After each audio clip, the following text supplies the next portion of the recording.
helpful. Where all do you go to register people to vote?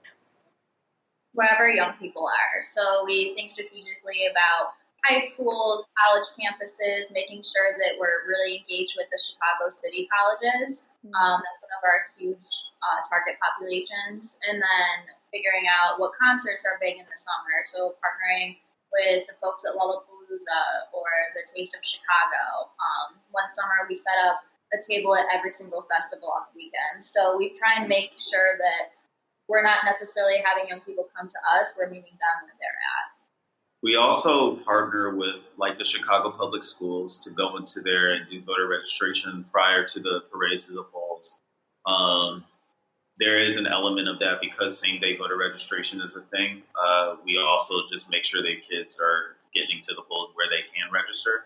And we try to make ourselves decentralized. So we have organizers who are permanently rooted in communities across the entire city. So they can, use their expertise to be very creative with the places that they're meeting young people to go vote. As an organization, we know that going to concerts, going to all of these places that Jen just named is really effective.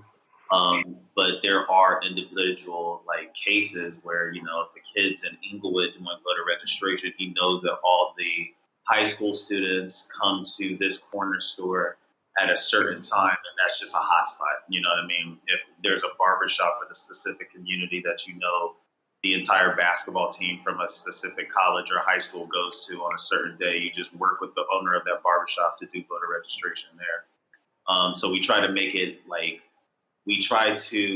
so the voter registration efforts are ran by us, but they're also ran by the communities that we're trying to engage. Yeah, that makes a lot of sense. Are you completely just within the city of Chicago? Do you ever go into the Chicago suburbs or anything? Most of our organizing work is in Chicago, but we have been successful in passing statewide legislation. So we do work that impacts the entire state of Illinois, but a vast majority, probably 95 to 100% of our organizing takes place here in the city of Chicago.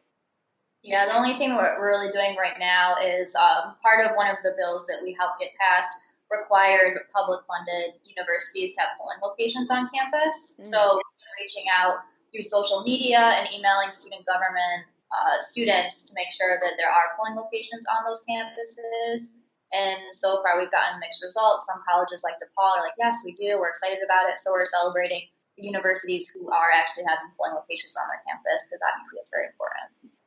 So you mentioned social media. I assume working with young people, social media is pretty important in how you're reaching them. Do you find that there's a particular, where are the young people today? Are they on Facebook, Twitter, Snapchat? Are you sort of playing with different medium to figure that out?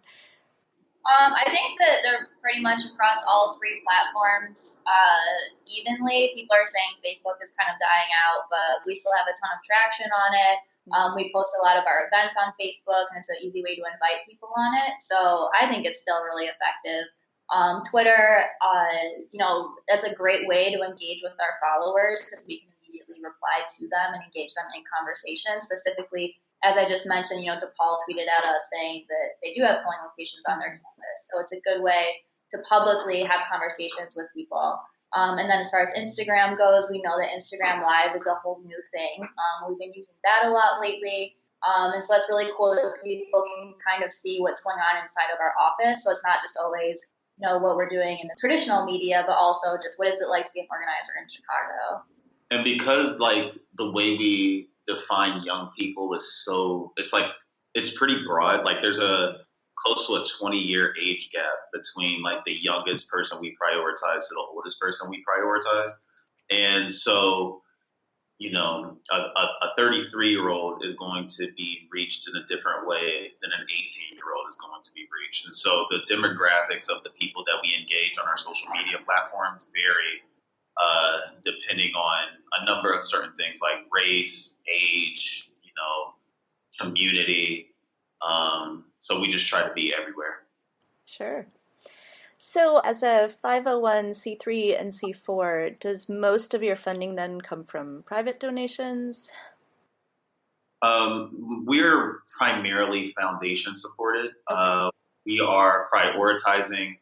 We want most of our funding in the next year or so to come from individual donors in the form of monthly contributions or one-time monetary contributions, and we're trying to get to that space. It's just a capacity issue at this point. But if we get more money, we'll have more capacity. So. Sure. And if our listeners are interested in giving you some money, how would they go about doing so? Yeah, they can visit our website. That's probably the easiest, most efficient way to do it, www.chicagovotes.com. There's a little donate link on the top right-hand corner, and you'll be prompted with the option to give a one-time contribution or a monthly contribution. You can join our Boss Monthly Donor Club. So we definitely encourage the listeners to become a boss and give us a monthly contribution so we can continue to expand the electorate. Are there other ways for people to get involved besides monetary donations?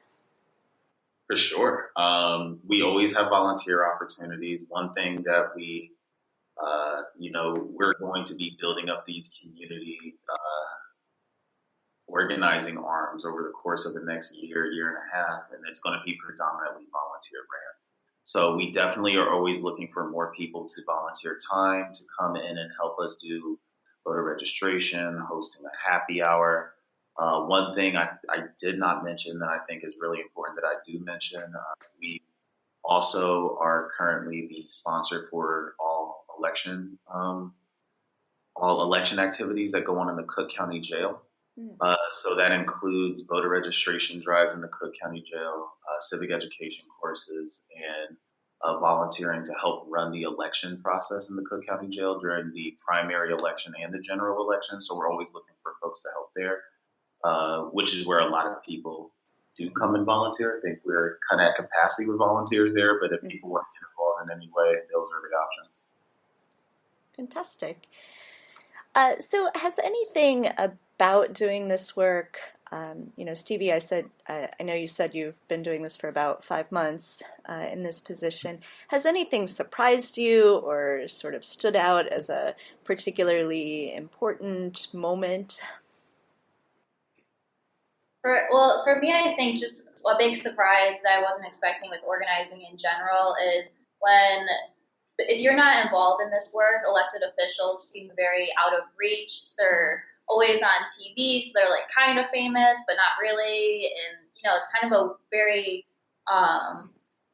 distant relationship that you have with them. And I think that as you organize, you realize that they're just people too, and they are actually very accessible. You just have to know how to find them or how to reach them.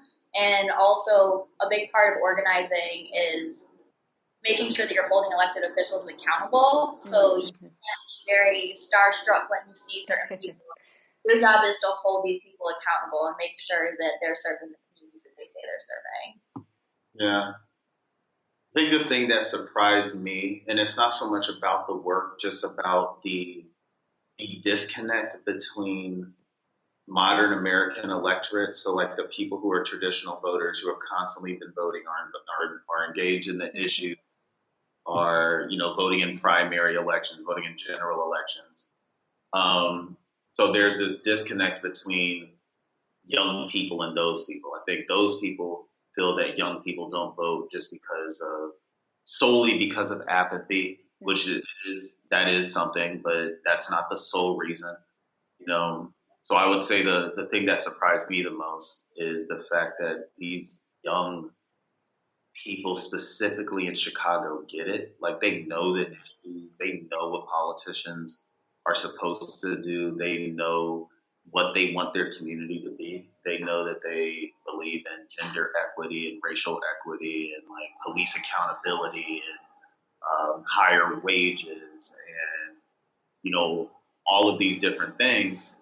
And I don't think a lot of people view them as educated in an electorate as they are. So it's been really cool to talk to young people about issues and seeing that they're right there with you. I've been doing, like I said, I've been in all of these different realms, and I can meet your average young person, and 9 times out of 10, they know just as much, if not more than me. about what it is they want their community to be and how to make it that way. So it's just a matter of being super deliberate around like bridging that gap and mobilizing people to vote. Like I think a lady said to me the other day that there's an aspect of our work that is organizing individuals to vote, and then there's an even larger aspect of it that is organizing a vote, like organizing a shared community vote. And I think that has been the most surprising aspect of this work to me. That is where our, that's where the disconnect, in my opinion, is, and that's where we should be prioritizing. Yeah. So since a lot of our listeners are outside of Chicago, do you know of similar organizations in other areas?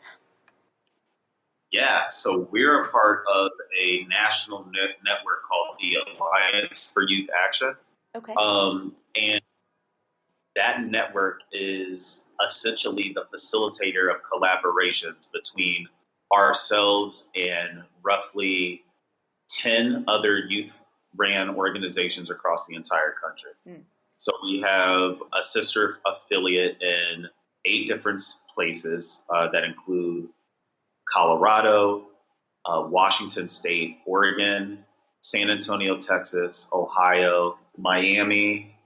All the important states. We have people all over the place. And then we have folks in, there's another organization that's in Milwaukee, organization that is in Minnesota. So yeah, we're all, Montana is another place where we have an organization that's statewide, and they all do the exact same work as us. Their priorities vary, obviously, based off of where they are regionally. Like what we're organizing for in Chicago is going to be very different from what they're organizing for in Montana. But the ideals and the vision for what we think the world should be is very much aligned. And so if people want to get involved in any way that aren't in Chicago, there's definitely capacity for them to get involved in places all over the entire country. That's fantastic. Yeah, I think that a lot of our listeners would be very interested in that. So we'll post the link on our webpage for this. You said it's the Alliance for Youth Action? Correct. Okay. Yeah, we'll post the link for that. So do you have anything else that you wanted to make sure that our listeners hear about that we haven't brought up yet? No, I think we've covered mostly everything. It feels like there's probably a gap somewhere because I always feel like we're doing way too much. And then, the thing that we're really running like full steam on right now is that Cook County Jail project. And then next year, around February, March, April, when the primary is wrapping up and when the general election is really running full steam, we'll be really doing some major work around community organizing. But yeah, if anybody wants to just stop by the office, hang out with us, donate, anything and everything is helpful. Great. And then I'll throw you for a loop with the last question here. So a lot of our listeners have very young children. I have a 6-year-old and a 3-year-old. My co-host has an 18-month-old. So we're really interested in how can we get even younger youth interested in politics and voting even long before they're able to vote themselves. So I didn't prep you for this question at all, but do you have any ideas about ways that we can get young kids interested in voting?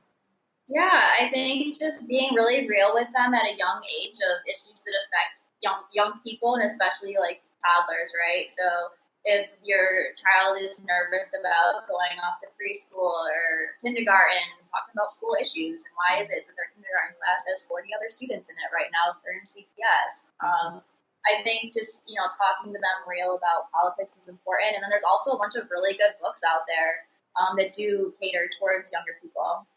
So I think using that as a tool is really good as well. I think being creative with curriculum, whether you're a teacher that is, caring for these children, or even a parent. I know, like a lot of the education I got growing up came from within my household, as well as outside of it. So just being, like Jen said, when kids ask a million questions. Like I was always asking stuff about everything when I was a kid, and one thing I've learned since I've gotten older is almost everything has some type of connection to politics Mhm. in some way, shape,